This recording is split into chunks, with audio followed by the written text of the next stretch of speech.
everybody, welcome back. If you're new, my name is Chris. I just did a video on transitional fragrances, or fragrances that are good to take you from the warmer weather to the colder weather, and those are the fragrances behind me. However, I have a bunch of fragrances that I am not going to wear for the next 5-6 months. I know that here in the Midwest it gets bitterly cold, and I am not going to be wearing most of my freshies or most of my exotic tropical floral fragrances, because that's just not what I feel like wearing when it's snowing or icing or very, very cold. So what I decided to do is do a quick video on the fragrances that I'm going to be putting away for the next 6 months. Now, I don't know what your fragrance storage situation is. Mine is terrible. I don't have enough space where I can store all my fragrances in the same area at once. So I store my fragrances like I store my clothes. I have 2 separate closets, and I have a closet that is off-season stuff, and I have a closet that is in-season stuff. I do the same thing with my fragrances. When the fragrances are out of season, I put them in their box and I put them in my closet, and that helps with helping me manage storage, and it's also good for the fragrance. So I quickly pulled a bunch of fragrances that I know I am not going to be wearing for the next 6 months or so, and I'm going to just dive right in and go through them with you.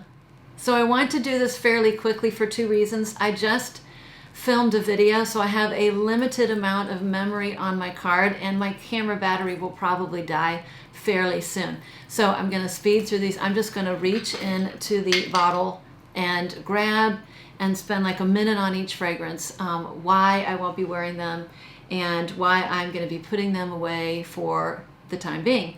So the next one is Sydney Rockpool by Arquiste. I have said I kind of have a love-dislike relationship with this. It's very, very unusual, and I only want to wear this when it's super, super hot and I know I'm going to be by the ocean or by the pool. It is a very, very salty, musky, slightly woody fragrance. Gosh, that smells really good right now.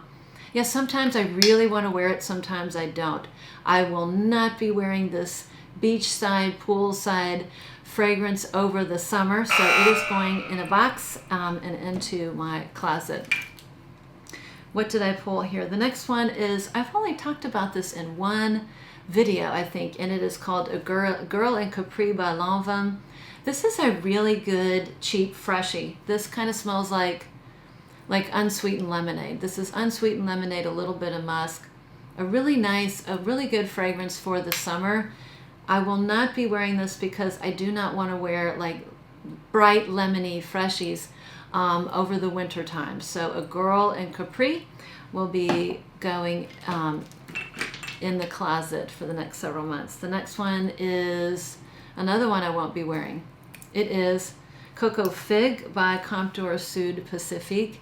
This one is a good combination between coconut, like a powdery coconut, and a very green fig. The fig in here is not ripe. It is like still green on the tree, hasn't quite dropped yet. But it is, I think, you know, the Comptoir Sud Pacifique line is hit or miss. Some of them are very synthetic, and some of them actually are nice and fun to wear. So this one I did enjoy. I wore it a couple times in the summer, but I just won't be wearing it as the weather gets hotter or colder. Yeah, this next one almost hit the chopping block. So this one, oh my gosh, what is the name of this fragrance? It is by Korla. I think this is called Korla Gold, and of course the writing is microscopic. I believe it's Korla Gold. This one almost went bye-bye because the longevity is abysmal. This is like a half an hour I can get at most.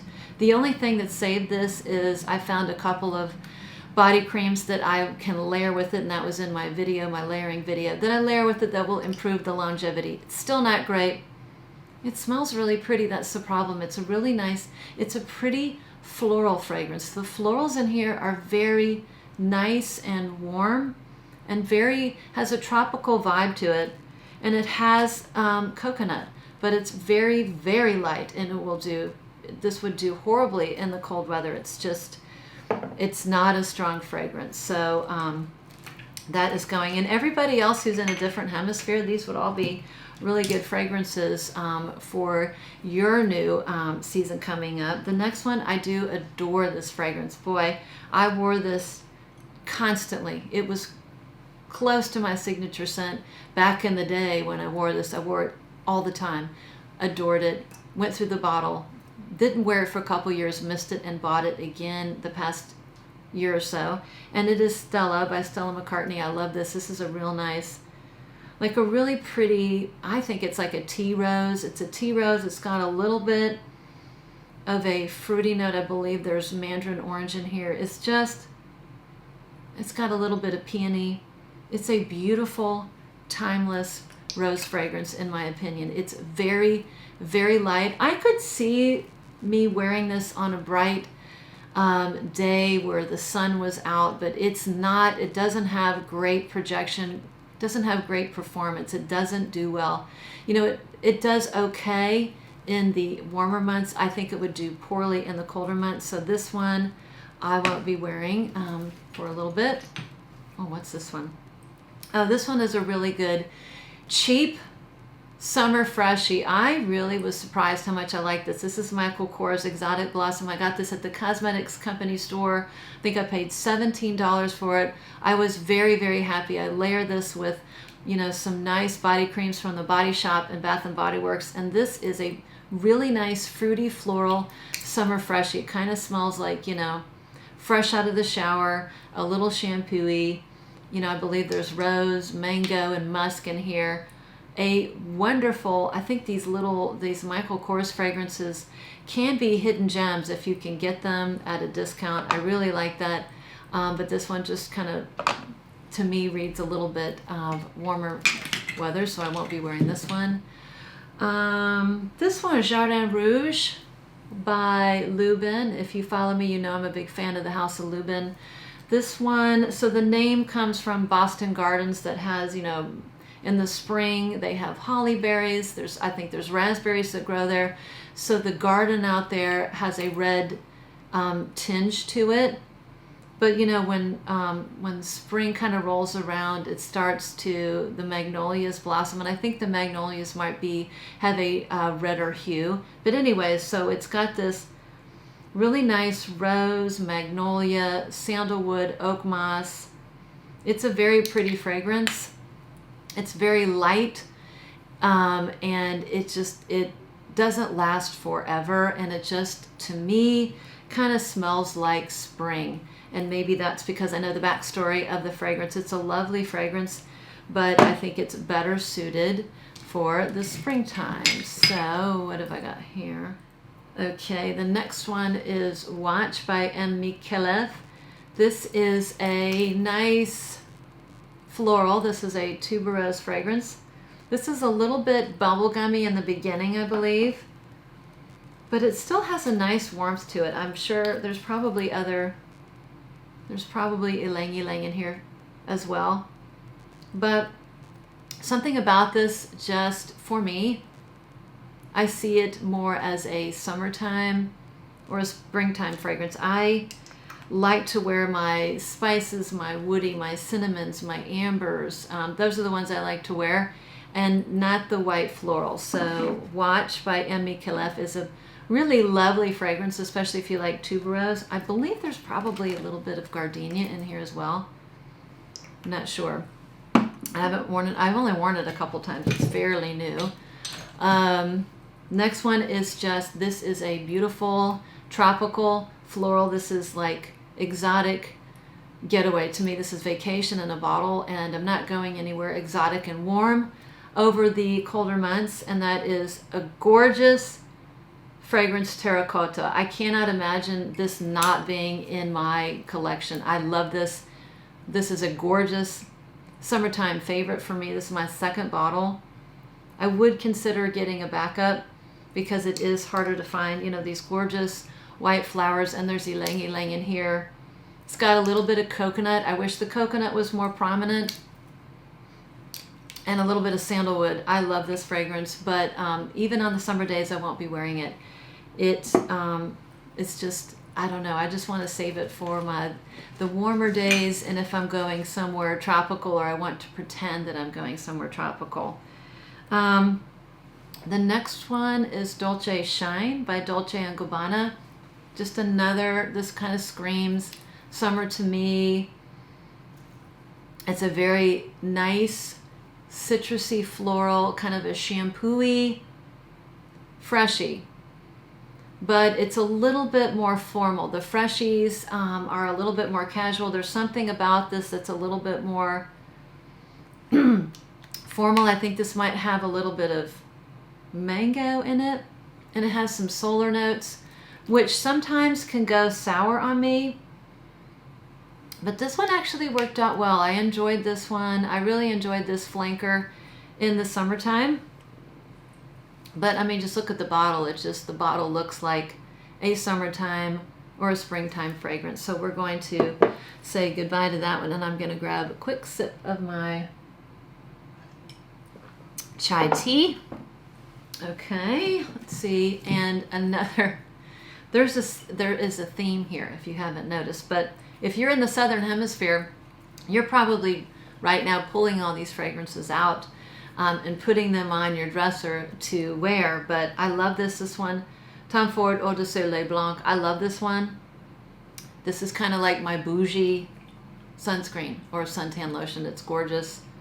It's got these nice florals. There's a little bit of a green note in here, probably a little bit of neroli or petitgrain, a little bit of coconut. I would say coconut water, but and a little bit, some sort of woodiness. It's just, this is summertime to me. I only wear it in the summer. I enjoy wearing it in the summer, and I will enjoy when I pull it back out again when the weather gets warmer. I love this. This next one was a new pickup, thanks to my friend Melissa Jean. Sent me a decant, and I just immediately loved it. It is a gorgeous freshie. This is Versace Versense. I think some people compare this to Chanel Chance Eau Fraiche. I like the Chanel Chance Eau Fraiche. I love that one. I love the Eau Tendre. That's the one that I kind of gravitate towards. But this one is, oh, this is just the easy grab and go, casual, summer freshie. Boy, I could see me wearing this on a real summery day, or a real sunny day. But I know me, I don't wear my freshies in the wintertime. So what else are we saying goodbye to? I don't have any left here. This one is another one by the House of Lubon. This is one that I got as a gift for Christmas. And if I smelled this, I'm not sure I would have purchased the full bottle. It's not my favorite Lubon, even though I know a lot of people love this. So Gin Fizz. So this is Lubon's take on a Gin Fizz, and the inspiration was a Gin Fizz, and Grace Kelly, who was an actress, her favorite, or the favorite drink of the day, I think, was a Gin Fizz, and this was a tribute to her. So I enjoy this. This is very, very bright, and the lemon, it's a very powerful lemon juniper note. It's very powerful. I wish that there was a little bit more sweetness to it. It comes off, it's very sparkly, it's very effervescent. It just comes off a little bit sour, but that's probably what allows it to do well in the warmer months. So that is Gin Fizz, and I will not be wearing that in the next couple months. This one was another pickup this year. A couple people recommended this to me by Atelier Cologne. I love this. This is called, what is this called? Island Lime? Oh my gosh, it's totally covered up. I think this is called Island Lime. Yeah, anyways. I can't pry it out of its little leather pouch, but I think this is lime something. Island Lime. Ooh, it's moving. It's moving? No, that's just me. This is great. This smells like a mojito. It has a mojito vibe, and I think there is a little bit of mint in here, or eucalyptus. Yeah, it's like a really nice mojito drink with a touch of eucalyptus, but this one's nice and sweet. I like this one. So this is the drink, you know, the fragrance that mimics a tropical drink. I like this form because this one is sweet. I love this one. This one I would put in my backpack. This was like a grab and go. It travels easy. It doesn't last forever. So this one I found that I did have to respray, but so it would not perform well at all in the colder weather here, but if you live somewhere warm and tropical, it would probably work out for you. This one I didn't wear at all, like I thought it was going to. This is by Diptyque, and this is Lombra Don, and this is the greenest fragrance I have, hands down. This is the greenest, and sometimes it's almost like you have to be really careful not to overspray this, because it's very strong and powerful, and this smells like you were working in the garden all day long with fresh green stems and plants that were just vibrant and green, and you smelled your gloves after working all day. This has black currant in it. To me, the black currant is not super prominent. What is prominent is the greenness. I believe it's probably petitgrain. And it has rose in here. Yeah.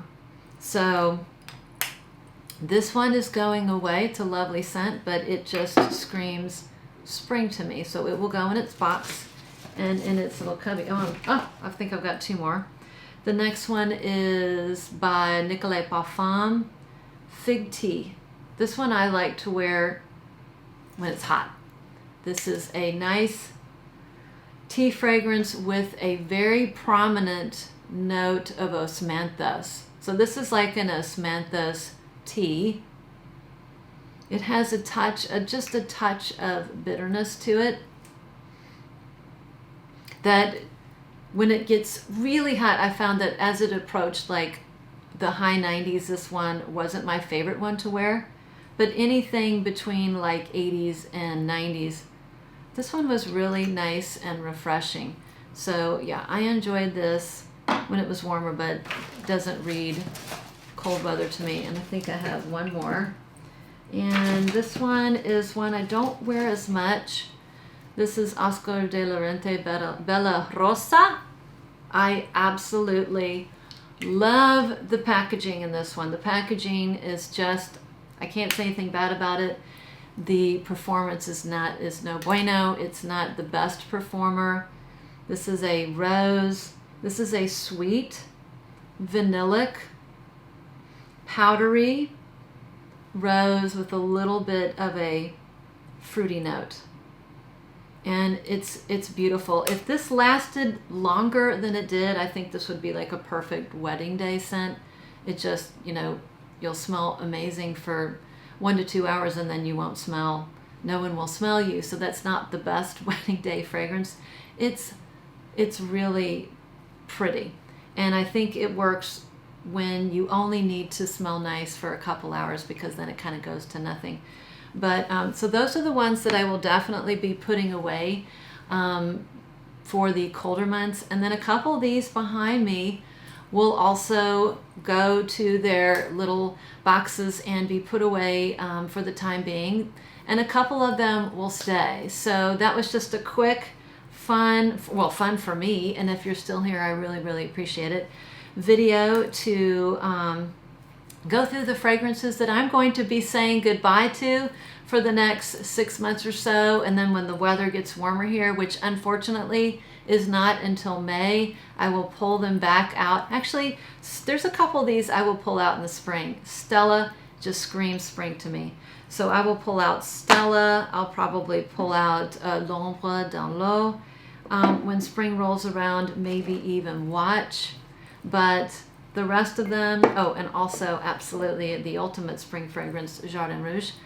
But the rest of them I will say adieu to. So thanks for sticking around, and I will see you for the next one.